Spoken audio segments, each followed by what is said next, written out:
Peace, family. It's your brother, Marc Lamont Hill. We're here on the Marc Lamont Hill official YouTube channel. It has been quite a week on the Israel-Palestine front. It has been an incredibly complicated week. There have been some highs, there have been some lows, but the latest news is devastating. It is absolutely stunning.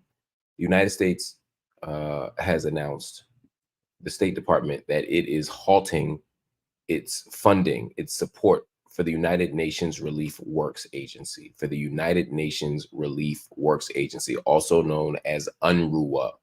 This is not a small thing.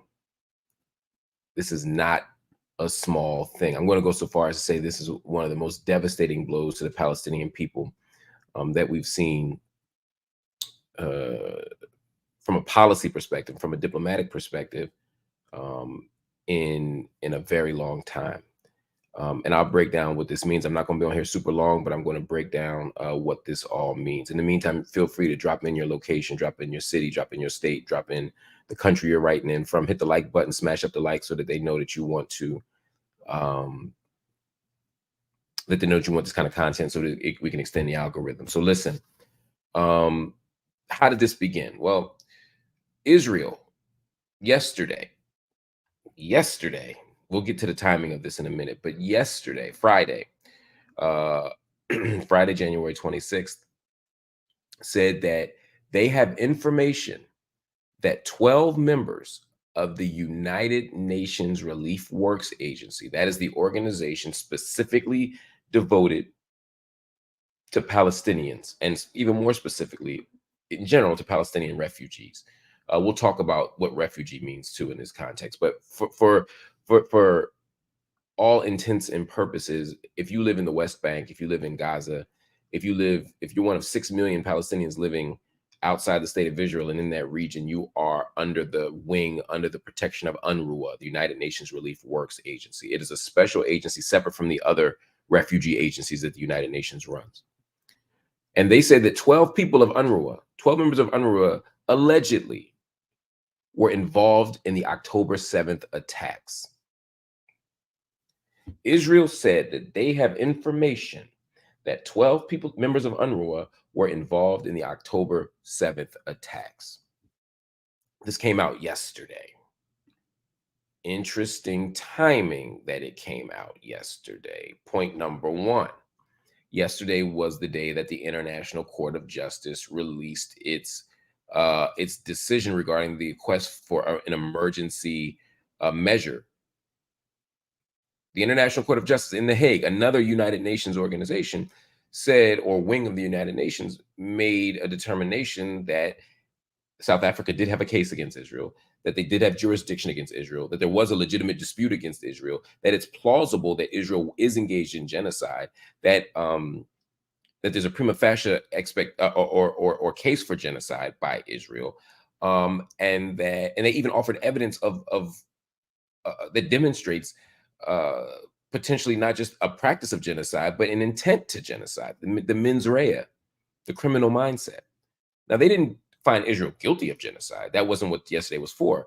But the idea was, is a situation so dire that we need emergency measures to stop what's going on before we get to a trial, before we get to a verdict. And the court said, yes, we need emergency measures. They told Israel to do everything it can to stop killing innocent people. And then they broke down all the things that Israel should stop doing, or that Israel should not do.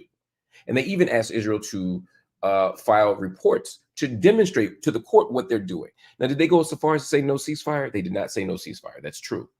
But they did make it very clear what Israel's not to do. And the things they said Israel is not to do are literally the textbook definitions of genocide. Not my definition, but the definition as enshrined by the Geneva Conventions, enshrined by international law. So it was a bad day for Israel. Israel was held accountable in the international court. And on the day that Israel was held accountable in the international court, suddenly,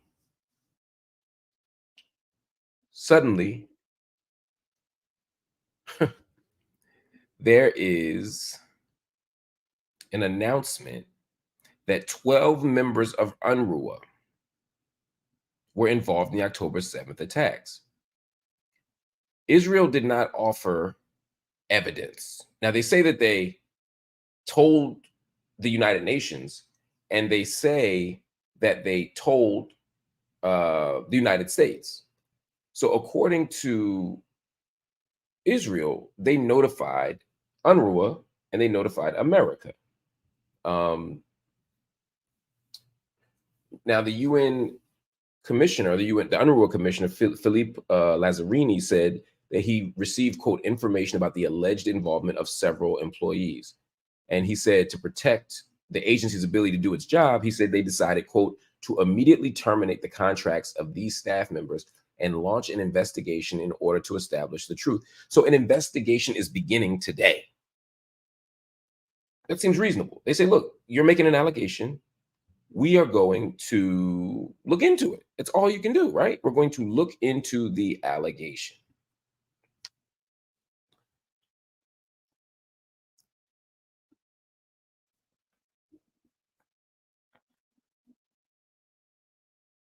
Why would this be happening now?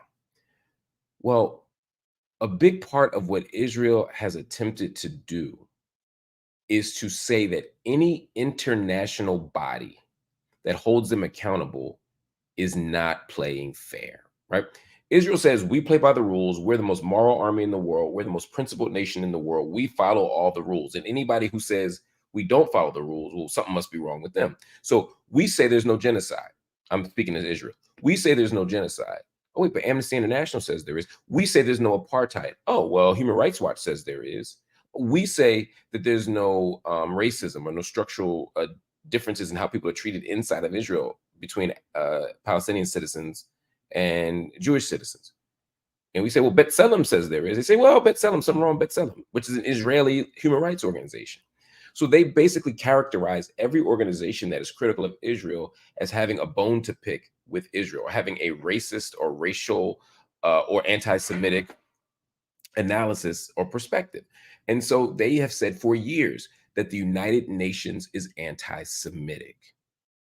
They have said for years that the United Nations is anti-Semitic. So they were prepping us for the fact that the court, the ICJ, was going to say that Israel did something wrong by saying, oh, well, of course they're going to say we did something wrong because they're anti-Semitic. And on the day that the ICJ holds them accountable, this is disturbing, Tima. On the day that the ICJ holds them accountable, what do?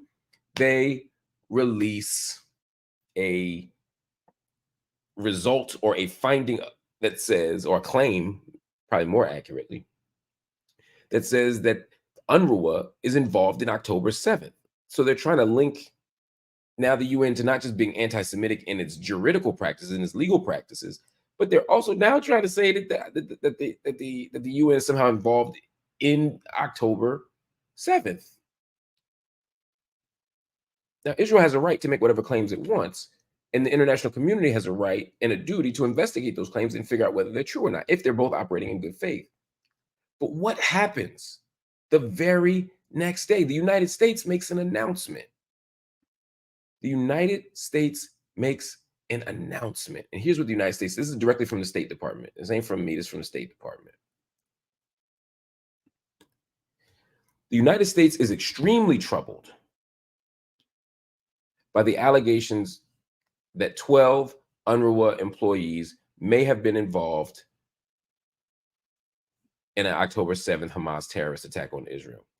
The Department of State has temporarily paused additional funding for UNRWA while we review these allegations and the steps the United Nations has taken to address them, right? So just based on the United States hearing from Israel an allegation, and UNRWA was saying, look, we're going to investigate this. Within 24 hours, the United States cuts off all UNRWA funding. Now, I want you to think about this. By the way, there are about 30,000 people who work for UNRWA, I believe. I think the number is 30,000. We can look that up, but I believe 30,000 the last time I checked. And to be clear, most of UNRWA, which is the largest agency in the United States, in the world, in the United Nations, excuse me, The largest agency in the United Nations. It's like almost all Palestinian. And out of the 30,000 local Palestinians who work there, they're saying like maybe 12 were involved in something, allegedly. That 12 were allegedly involved in something. And so what do? The United States says we're going to cut the funding. Now, here's what's fascinating about this. Israel has been accused of apartheid. Did we stop funding? No. Did we investigate? No. Israel was not only accused of apartheid, there are 18 human rights organizations around the world not only accused Israel of apartheid, but substantiated Israel is committing apartheid. Did we cut funding? No. More than 100 journalists have been killed in Gaza since October 7th, which is a war crime. Did the United States stop funding Israel? No. 10,000 children have been killed in Israel. 1% of the child population of Gaza, excuse me, I said in Israel, Gaza. 1% of the child population of Gaza has been killed by Israel since October 7th. 1%, more than 10,000. Have they stopped funding? No. The ICJ made a ruling yesterday.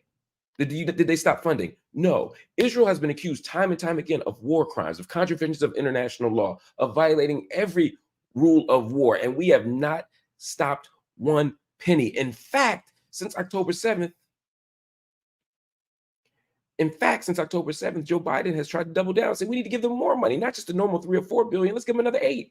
Let's give them more money. Let's give them more weapons. Let's give them more protection in the international community, in the UN Security Council, et cetera, et cetera, et cetera, et cetera, et cetera. So it's interesting that suddenly, only when it's time to protect Palestinians and stand lockstep with Israel, does an allegation lead to a penalty instantly. And it's not just the United States. The UK did the same thing. The United Kingdom said they're going to halt funds. It's not just the UK. Germany said they're going to halt funds.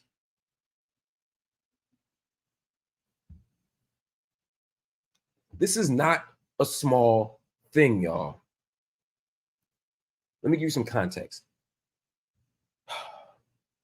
In 1948, we, the world, saw the Great Nakba, the extraordinary tragedy, the catastrophe is literally what it means after the 1948 war. The 1948 war, despite what people will tell you, which are lies, more than 700,000 Palestinians were expelled. They were displaced. 770,000, you could even say. But let's just say more than 700,000 were displaced. In the aftermath of the Nakba and the displacement of these people, the UN had a need, the United Nations had a need to address these newly created refugees. Now, the word refugee means lots of things to lots of people, and Israel's tried to redefine refugee in a way that absolves it of its responsibility toward the Palestinian people. But the UNRWA has a very specific definition of a refugee, and that definition is persons whose regular place of residence was Palestine during the period 1st of June in 1946 to the 15th of May 1948, and who lost both home and means of livelihood as a result of the 1948, they say, conflict. Okay, so after 1948, this 700,000+ Palestinians who were rendered refugees were now under the purview of the of UNRWA. When you go to villages like Tulkarem, just as an example, one that I spent a lot of time in, Tulkarem, the people who live in Tulkarem aren't from Tulkarem, which is, in the West Bank past, toward Nablus past Jenin. But rather, many of them were from a city inside of 1948, inside of Israel, called Wadi al-Hawadith. So they leave Wadi al-Hawadith and they can't stay in Wadi al-Hawadith because they were kicked out because of the Nakba. Nefs al-Ishi, Gida Burbar says her grandparents were expelled from Jaffa. Same thing, right? Jaffa, major port city, the most important city in that region until Tel Aviv is created, right? Train lines, orange production, all that stuff comes in Jaffa. They're kicked out of Jaffa, to use her example. and now they're sent places. They're kicked out of Wadi Hawada. They're sent places. Now they live in the West Bank. They live in refugee camps, and the refugee camps started off as tents. And when you talk to Palestinians, a lot of times they'll tell you the worst thing that happened was the tents turned to concrete. That the refugee camps aren't temps and temporary anymore, but they become permanent refugees in their own historic land. بالظبط خسروا بيتهم كلهم كلهم. And so now you have Palestinians who are in these places, and as of 1950, it was created in 1949, but as of around 1950, UNRWA was taking care of these people. UNRWA meets the healthcare needs of Palestinians who became this refugee status. By the way, in 1967, more refugees were created, right? Because in the 1967 war, also known as the Six-Day War,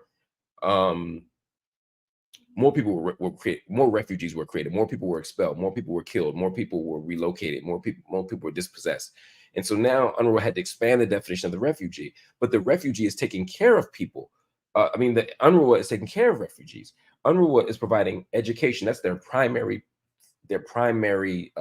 provision. They give people education. They run the schools. If you go to school in the West Bank, and honestly, if you go to school in East Jerusalem, unless you go to one of the private schools like Freire or anyway, you're probably going to an UNRWA school. There are more than 711 elementary and prep schools, 8 vo-tech schools, 2 teacher training institutes, all of it inside of UNRWA, under the banner of UNRWA. You got to understand the refugee population in Palestine is very young. Half the population is under 25. That means the schools are crowded.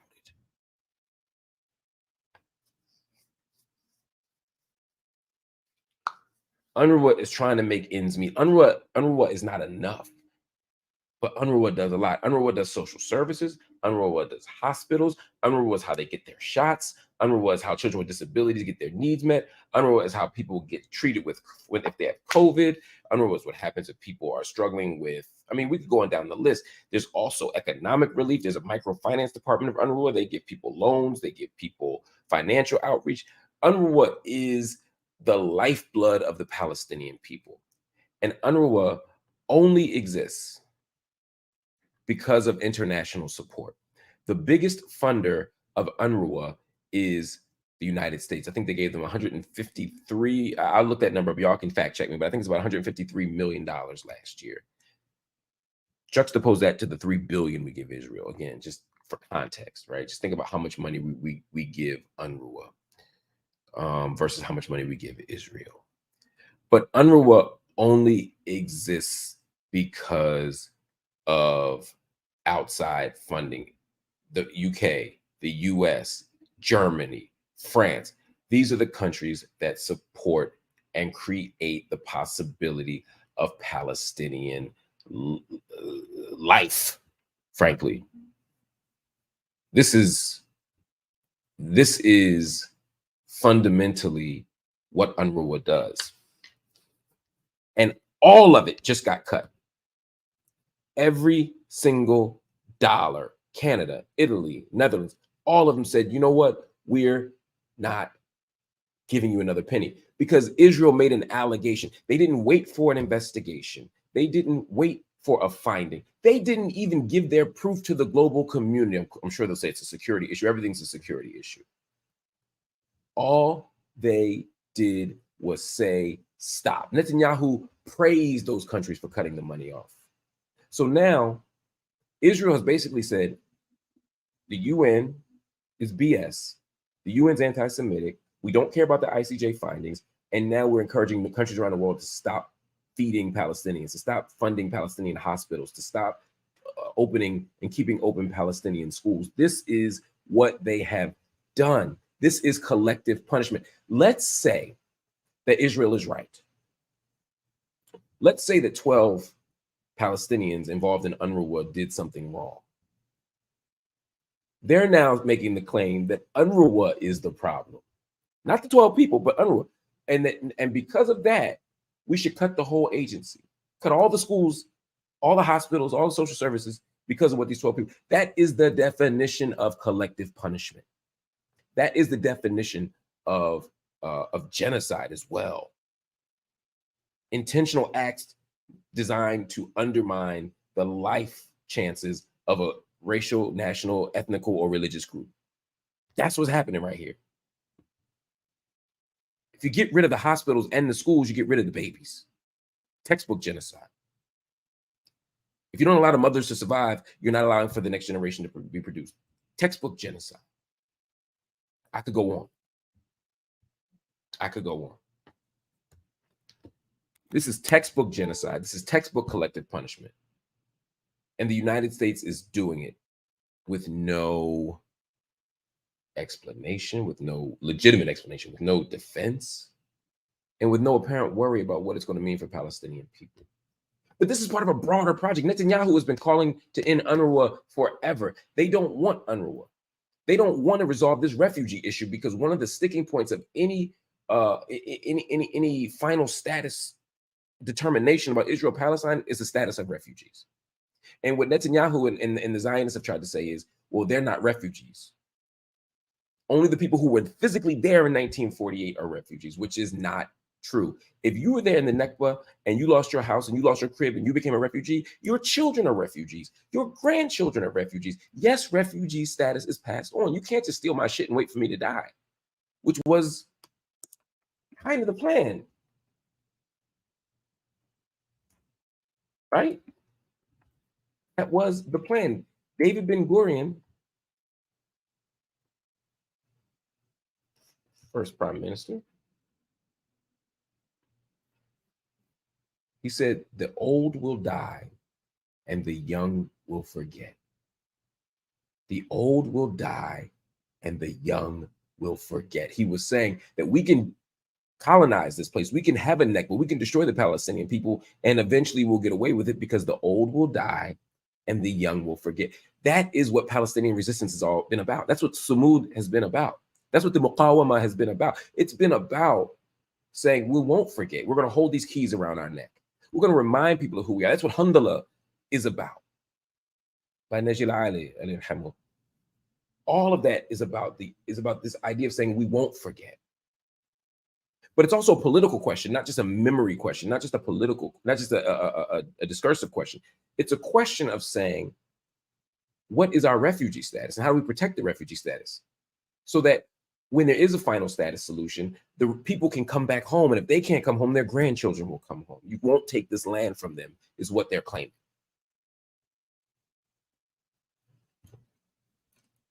Netanyahu is trying to undermine that vision by getting rid of the UNRWA and by getting rid of refugee status. And he had an ally in Donald Trump. I don't know if you know this, we talk about this, Mitchell and I talk about this in our book, Except for Palestine, that Donald Trump cut UNRWA funds. He stopped giving all the money. He cut all the money, so Palestinians did not have food, clothing, and shelter anymore.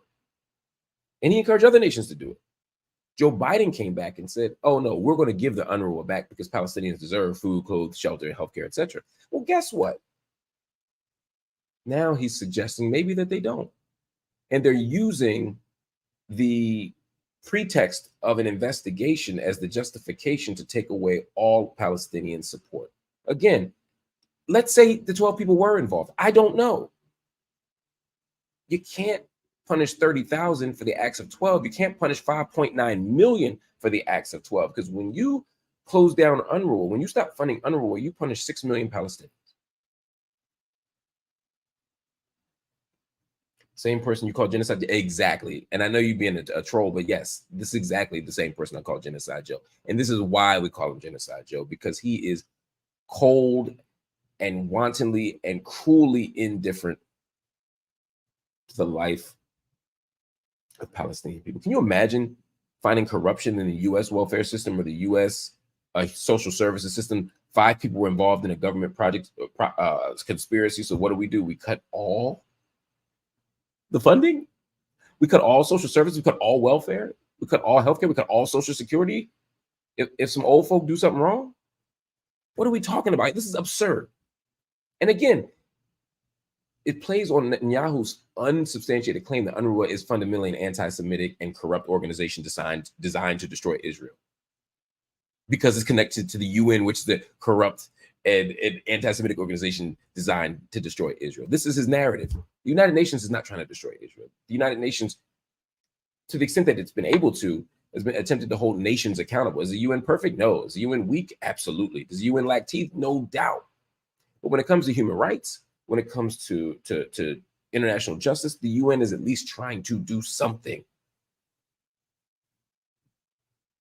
And Netanyahu is saying no. And Biden is all about that same action. So, all you people that say, well, at least Biden is better than Trump on UNRWA, not anymore.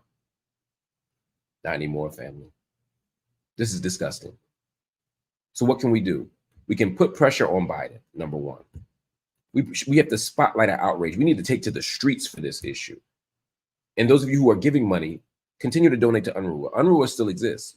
We can donate to UNRWA, and UNRWA can still supply funds, but they need 153 million. That's a lot of money.